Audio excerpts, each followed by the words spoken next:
कि अंग्रेज़ों को भी लगता था कि हम भारत से कभी नहीं जाएंगे, ऐसा उनको लगता था, लेकिन उनकी गलतफहमी भारत के लोगों ने साबित किया उनको अपनी जगह पहुंचाकर। तो ठीक वैसे ही अगर भारतीय जनता पार्टी के लोगों को या कोई भी ऐसी अन्य विचारधारा जो समता, स्वतंत्रता, न्याय और बंधुत्व के खिलाफ है और वो सोचते हैं कि इस देश में शासन करते रहेंगे, तो वो भ्रम के शिकार हैं। देश का नागरिक जागेगा और फिर उनका पक्का इलाज करेगा, जो संविधान के लोकतंत्र के अनुसार दिया गया है। सर, आज जो ये प्रोग्राम यहाँ पे हो रहा है और पूरे मुल्क भर के जो अधिवक्ता साथी यहाँ पहुँचे हैं, इस प्रोग्राम के माध्यम से क्या सोसाइटी को आप पैगाम देना चाहते हैं, क्या उद्देश्य क्या है इस प्रोग्राम? आज जो देश की राजधानी दिल्ली में जो ये डॉक्टर अंबेडकर राष्ट्रीय अधिवक्ता संघ का ये तृतीय राष्ट्रीय सम्मेलन है, हम इसके माध्यम से एक मैसेज बहुत सीधा साधा देश को देना चाहते हैं। भारत के संविधान 26 नवंबर 1949 को भारत में लागू होने से पहले तैयार हुआ और 26 जनवरी 1950 को देश में लागू हुआ। देश के संविधान ने अपने सामने एक लक्ष्य रखा और वो लक्ष्य बहुत साधारण भाषा में देश की प्रियम्बल के अंदर है, justice with regard to every field, just like social justice, economical justice, religious justice, political justice. तो संविधान दिवस के अवसर पर हम देश में ये बताना चाहते हैं कि हमारी इस बात की समीक्षा होनी चाहिए कि देश में सामाजिक, आर्थिक, राजनीतिक और धार्मिक न्याय जो है वो देश के समस्त लोगों को जिस लेवल पर प्राप्त हो जाना चाहिए था वो नहीं हुआ, तो उसके लिए जिम्मेदार कौन है, ये डिस्कस किया जाना देश की राजधानी में आवश्यक था।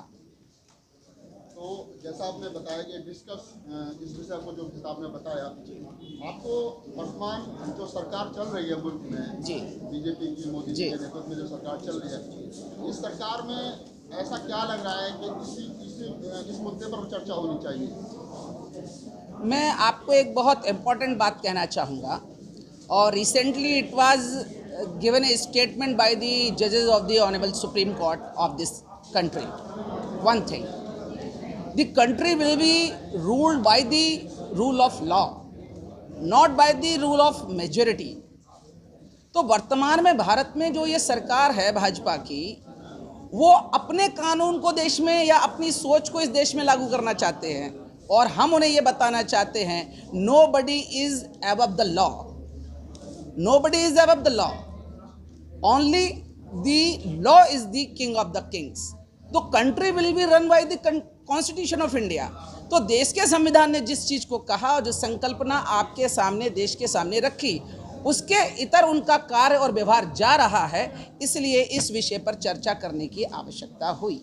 अभी हाल ही में जो सुप्रीम कोर्ट का एक 3 जजों की बेंच का डिसीजन आया है, जो SC/ST एक्ट, एट्रोसिटी एक्ट है 1989 का जो एक्ट है, जिसमें कि 2 अप्रैल को लेकर के भारत बंद हुआ था जी, उसमें फिर सुप्रीम कोर्ट ने एक टिप्पणी की है 3 जजों की बेंच ने कि अगर कोई आपको आपके घर में आकर के जाति सूचक शब्द या जाति के आधार पर प्रताड़ित करता है तो SC/ST एक्ट नहीं लगेगा, उसके लिए सवर्ण जाति का जो है गवाह होना चाहिए। हाँ, तो अभी इसके बारे में आप क्या कहेंगे? जी, रिसेंटली हमने उस जजमेंट को भी रीड आउट किया। ऑनरेबल जस्टिस हेमंत गुप्ता जी ने अपनी बात कही।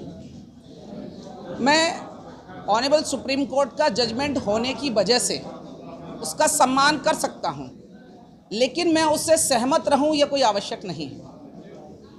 मैं दोबारा अपनी बात को दोहराता हूं कि ऑनरेबल सुप्रीम कोर्ट का जजमेंट होने की वजह से मैं उसका सम्मान करता हूं, ये एक अलग विषय है, लेकिन मैं उससे सहमत रहूं ये ज़रूरी नहीं है।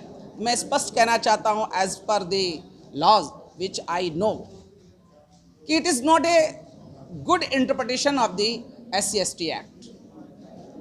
कैसे?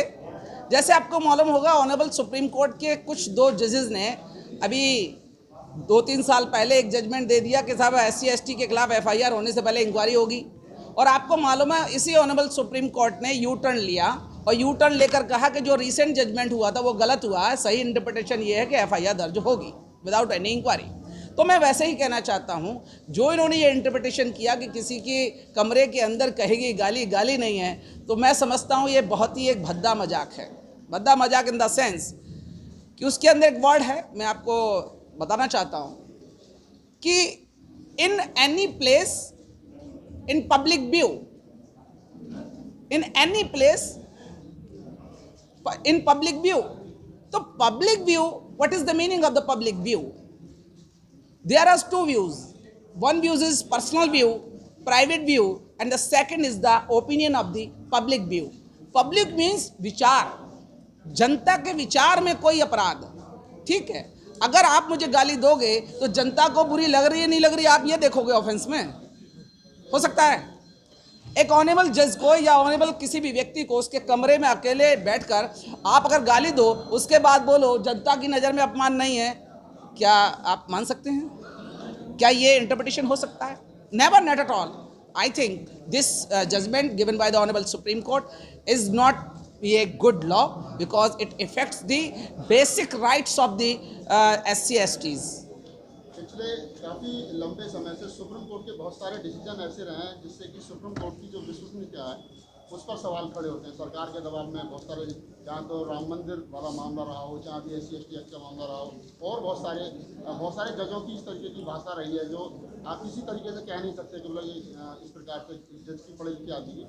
मतलब ये क्या सरकार के दबाव में कोर्ट काम कर रहे हैं या सुप्रीम कोर्ट की इस प्रकार की जो जजमेंट हैं, जो स्टेटमेंट आ रही है लगातार एक के बाद एक, तो इस प्रकार से जो आम जनता है, गांव देहात में जो रहने वाले लोग हैं, उसकी विश्वास जो है सुप्रीम कोर्ट से कानून से हट जाएगा। मैं इस बारे में एक बहुत ही महत्वपूर्ण बात की तरफ आपका ध्यान आकर्षित करूँगा और आपको बताऊँगा।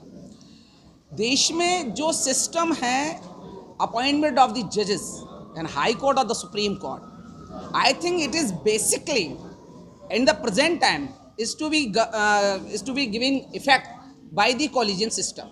So basically under the constitution there is no process has been mentioned as per the collegium system. तो देश के अंदर जो संविधान है उसके तहत कोलिजन नाम की कोई व्यवस्था ही नहीं है, और उसको क्रिएट करके जिस सिस्टम से जजेस को अपॉइंटमेंट किया जा रहा है वो निश्चित रूप से भारत के समस्त लोगों का रिप्रेजेंटेशन नहीं हो रहा है। और जब भारत के समस्त लोगों का रिप्रेजेंटेशन नहीं हो रहा है तो उनके पास में भारत के समस्त लोगों की फीलिंग को समझने की क्षमता भी नहीं है जो वर्तमान में भारत में लोग जजेस हैं। यही कारण है कि जनता का बहुत सारा ये सामने मामला आ रहा है विचार कि हमें इस पर विश्वास। आप संविधान को लेकर के जागरूक कर रहे हैं, लोगों को बता रहे हैं संविधान में क्या क्या राइट्स हैं लोगों के। जी, जो वर्तमान सरकार है उनके मिनिस्टर हैं अनंत कुमार हेगड़े, उनके पीछे भी एक स्टेटमेंट आई तो उन्होंने कहा कि हम आए इसलिए हैं कि हमको संविधान बदलना है। जब देश में सरकार ऐसे लोगों की हो, इस प्रकार की ओपन मंचों पर बात कही जा रही है, ऐसे में आपको नहीं लगता कि लड़ाई बहुत कठिन है, टफ है, और कैसे लड़ी जाएगी, कैसे जीती जाएगी जबकि अपने लोग भी संगठित ना हो? मैं इस बारे में केवल इतना ही कहना पर्याप्त समझता हूँ कि अंग्रेज़ों को भी लगता था कि हम भारत से कभी नहीं जाएंगे, ऐसा उनको लगता था, लेकिन उनकी गलतफहमी भारत के लोगों ने साबित किया उनको अपनी जगह पहुंचाकर। तो ठीक वैसे ही अगर भारतीय जनता पार्टी के लोगों को या कोई भी ऐसी अन्य विचारधारा जो समता, स्वतंत्रता, न्याय और बंधुत्व के खिलाफ है और वो सोचते हैं कि इस देश में शासन करते रहेंगे, तो वो भ्रम के शिकार हैं। देश का नागरिक जागेगा और फिर उनका पक्का इलाज करेगा जो संविधान के लोकतंत्र के अनुसार दिया।